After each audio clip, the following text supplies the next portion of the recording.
Okay, this topic we've all been waiting for. Fear of intimacy and its relationship to confidence. Welcome to the coaching video that is going to help give you some confidence tips to overcome fear of intimacy. Because look, it's vulnerable to be intimate. And I don't mean just in a physical context. There's lots of types of intimacy, but it can sabotage your relationship with others and the confidence with which you carry yourself in the world. And when your relationship with others is sabotaged, you feel disconnected.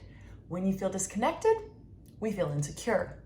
Therefore, it takes away from your confidence.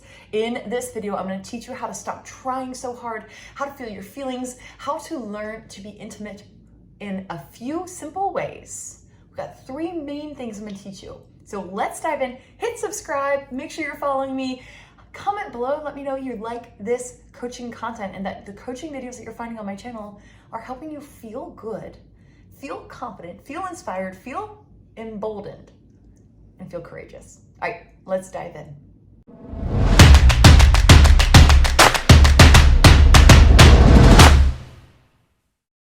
Hey, again, I'm Trish Blackwell, your confidence coach. I'm going to give you a solid foundation with these 3 topics today to help you really feel confident in allowing others to feel close to you.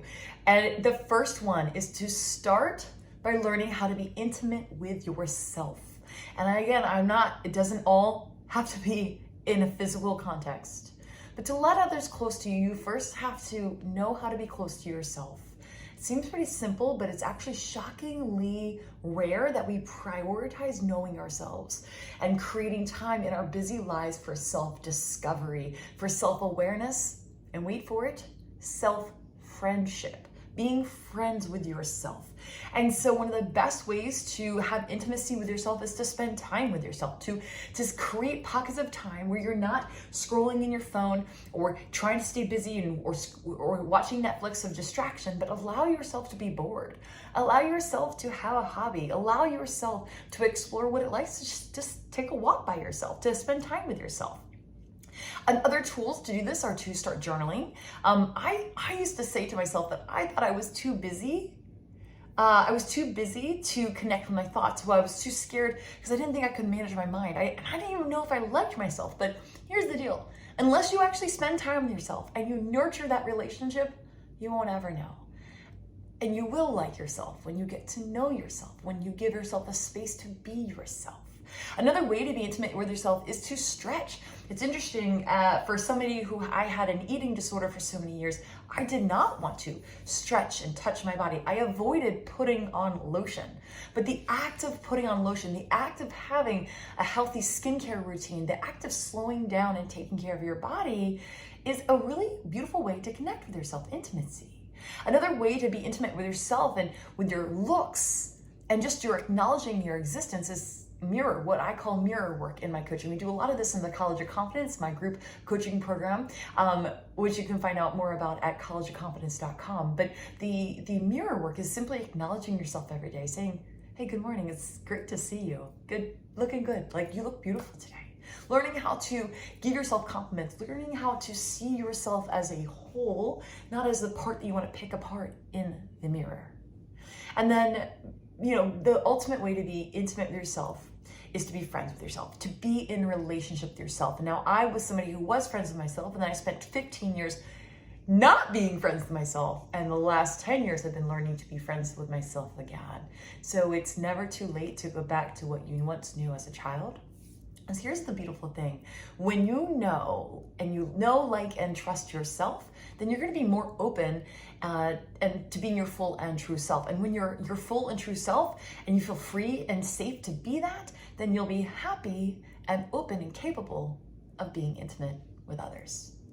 So the second major way to increase your vulnerability and your openness to and your confidence in vulnerability is to learn to practice vulnerability with others. So first, we learned how to be intimate with ourselves. Second, we learned to practice being vulnerable with others. And this can start small, friend. Please start small. Trusting someone to do what they said they're going to do is going to take time. Intimacy is built based on trust, and trust happens with exposure, time spent together, and vulnerability. And so I want you to notice the people who do what they say they're going to do, who follow through. Another way to be vulnerable is to ask for help. Learning to hug people in your life that you want to hug without awkwardness or explanation. Just saying, hey, I'd love a hug right now. Is that okay? And I want to encourage you today in relation to your vulnerability with other people. First, ask some reflection to think on is to identify if and where you are closed off. Is it emotional? Is it physical? Are you closed off with your time and your schedule? So you're too busy to let others in? There's a lot of ways we close ourselves off. But then also know the types of, there's three main types of vulnerability and intimacy. And we've mentioned them, but I haven't identified them for you here. There is physical, emotional, and intellectual. And so there's, and what type of intimacy are you holding people from? Now, the intellectual intimacy that I have with my husband is a beautiful thing. And I would summarize our spiritual intimacy we have in our marriage goes into both the emotional category and the intellectual category. But you can look at intimacy in a lot of different ways and ask yourself, where do you want to grow the most? We don't want to do all things at one time. I always recommend with a goal, you start with one focus and you lean into that focus. And then practice loosening, practice expanding, practice putting yourself there, trying something new. And we learn to trust by being willing to try. And here's what's so beautiful. Once you start small and you continue to build on it, it will build and build and build. And if you're married or in a deep partnership, I would encourage you, let the exploration of vulnerability be a continued part of your intimate, your private, your one-on-one conversations. Not just physical vulnerability, but also emotional and intellectual, and your vision. Like intellectual would be your purpose and your passions and your interests. But that vulnerability is just as important. And the more you feel intimate in those areas, the more the physical intimacy will build as well. Okay, our third way to really have more confidence, the third biggest tip to have more confidence in intimacy is to know the prize. The prize of connection, that's the prize. The connection you feel in true intimacy is one of the most beautiful gifts that God has given us. And it takes courage to be intimate. It means it also takes effort. When something takes courage, it's going to take effort and choice and an active management of your fear thoughts and actively talking back to your brain, to the opportunist brain, the brain that says, well, I don't know, or you know what we should take the easy way out, right? But to do all that, you have to know that intimacy is worth it.